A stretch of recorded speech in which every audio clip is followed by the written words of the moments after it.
as you can see, two different screws. Okay, so we need a nail, key to unscrew it here, take it off. The system seems to be the same as in the front. Those pins need to come in, and we'll be able to service these pads. So, okay, fingers crossed. Okay, I need to service the air filter, and I'll start by taking the tank off.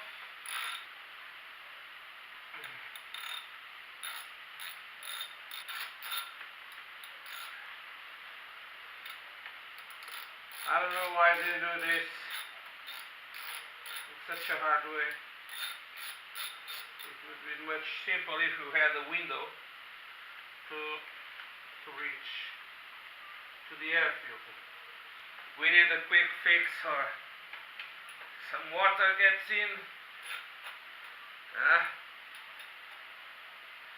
This is very tricky to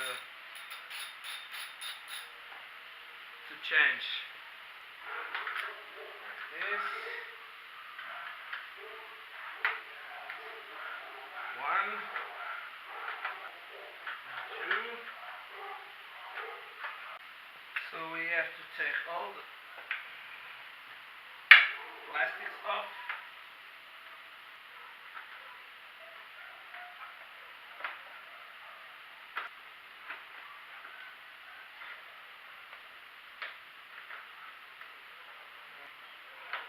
Taking this off.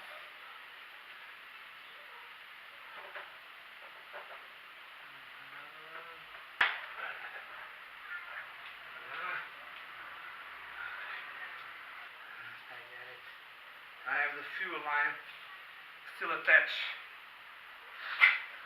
to the fuel tap, and I should take it off so I could get to the 3 fuel lines that you have to take just to get to the tank. And now we have access to the filter. Well, I had to take the filter out. Let's see.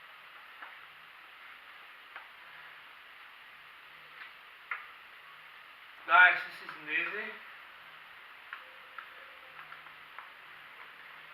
but it's a matter of unscrewing. The top of the air filter is down, and come on. This is so okay. I'm ashamed of showing this, but look at well, supposedly this was an air filter. My God. Okay, I'm just giving you a general lookup of the chaos. This turn 2, and this is it. Look at all the pieces everywhere on the air filter, and so okay, we'll put in some new filter in. Pieces everywhere. Serves the air filter and the throttle cable. So I'm just putting the tank, and I'll pass to the put the other parts and the seats, and we're done for now.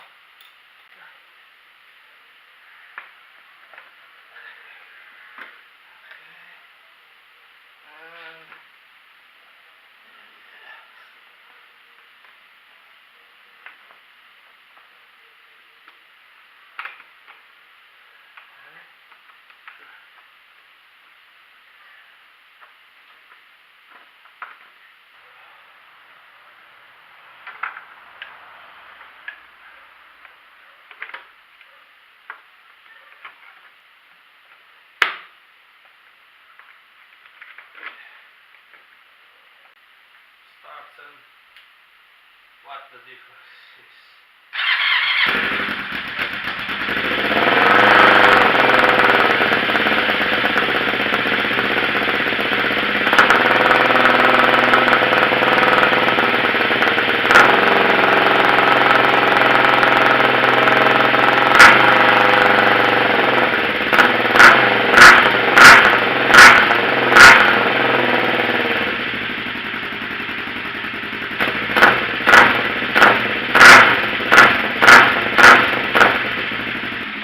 So air filter and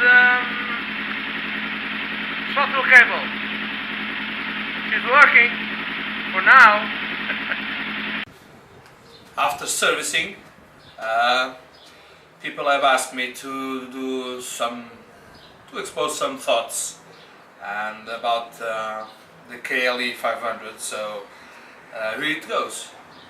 I'll give it the good and the bad, or the less good, and one of the first things is the initial cost. The initial cost really works in favor of the KLE 500. I've considered the Transalp and the Dominator, so I've chosen this one, and I'm quite happy about my choice, and I'm very surprised with the bike. And well, the downside, the initial cost versus the parts and its costs, and even the stock available of parts. It's a Kawasaki, and with all its difficulties around our market, well, at least in Portugal, this is what's happened. Okay, one of the features of this bike that I considered when buying it was the weight and the ride height. So I'm kind of short-legged, and this feature really helps a lot. The range of the rear suspension and the front suspension too, they work very well, and one of the things that made me buy this bike was really the cost versus the specs. This is a dual cylinder engine, 500 cc's, and for 1,500 euros you can buy one like this one, and pretty much in mint state. So so I did it. I bought one. Now some things are not that well, like the windshield should be wider and taller, and really doesn't work the front of the bike very well. There's some aftermarket windshields that I'm planning to buy, and the look of the bike really changes, and the wind. One of the things that this bike really cuts is the wind, from speeds above 120 kilometers per hour. It really messes with you, really messes. A good thing is the mileage, the consumption of the bike, and it's really a surprise. She has a 15-liter tank, and I've done more or less 1,000 kilometers on the bike, and well, one of the bad things they say about it was the oil consumption. But so far so good. 1,000 miles and no oil needed, the oil level is still okay, so I'll just have to wait what the future brings. Now, consumption I've done with 15 liter tanks without running out of fuel.